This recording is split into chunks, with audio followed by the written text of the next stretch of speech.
สบายดีนี่เป็นรถอีแลนตาเนาะ2015เกียร์กระปุกเป็นรถใหม่นะเด้อตัวนี้เป็นใหม่ตา LED ป้ายยังเป็นป้ายขาวอยู่หากกับปิดไฟแนนซ์มาเด้อถ้าผู้ใดซื้อไปก็ควรซื้อขึ้นไปเหลืองให้ทั้งนั้นเลยสภาพรถยังไม่ยังเดิมช่วงล่างดีแอร์เย็นโบต่ำโบปีนเด้อครับประกันเลยสภาพยังไม่ใหม่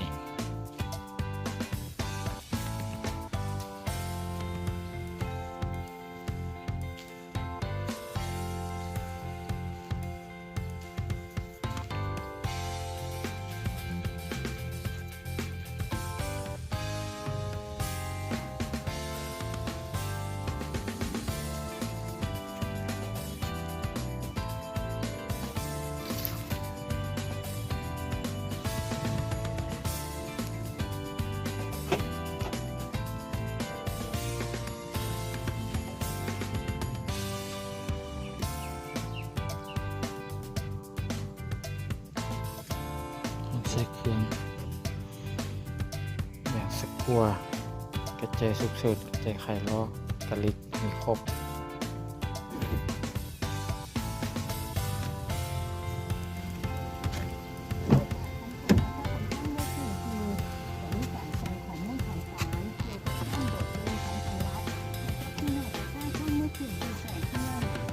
ราคาเดิมรถตามรถดีเลยประกันได้ดี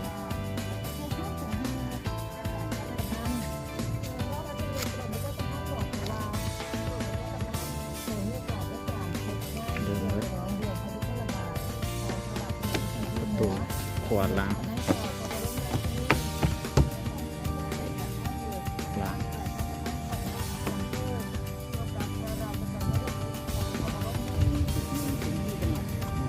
ตัวไซส์ข้างหน้า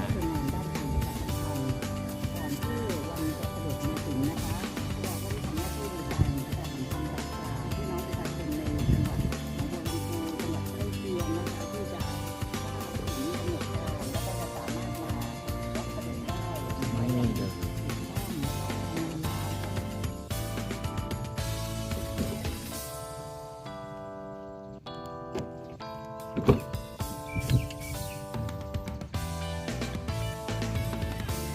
สภาพทางใน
ศาสนิกชนถึง2 ท่าน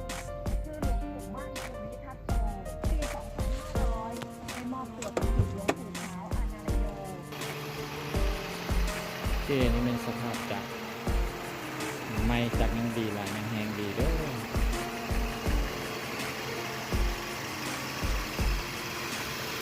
แต่ตอนนี้มันสูงแต่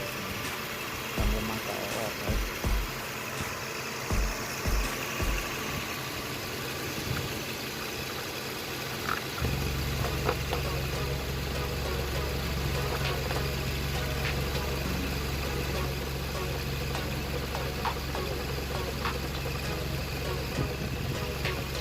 ดีหลายจักนะ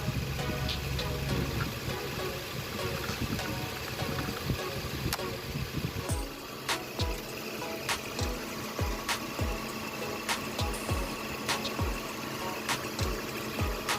ร้อยเลย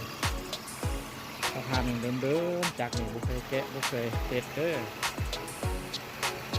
ดีหมดทุกอย่าง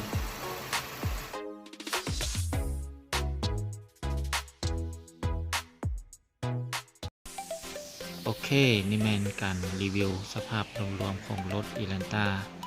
เกี่ยวกับปุ๊กปี 2015 ถ้าหากผู้ใดมีความสนใจอยากสอบถามข้อมูลเพิ่มเติมก็สามารถติดต่อได้เบอร์โทรเทอนี้สถานที่รถอยู่นครหลวงเวียงจันทร์บ้านห้วยหงส์เจ้าขอบใจ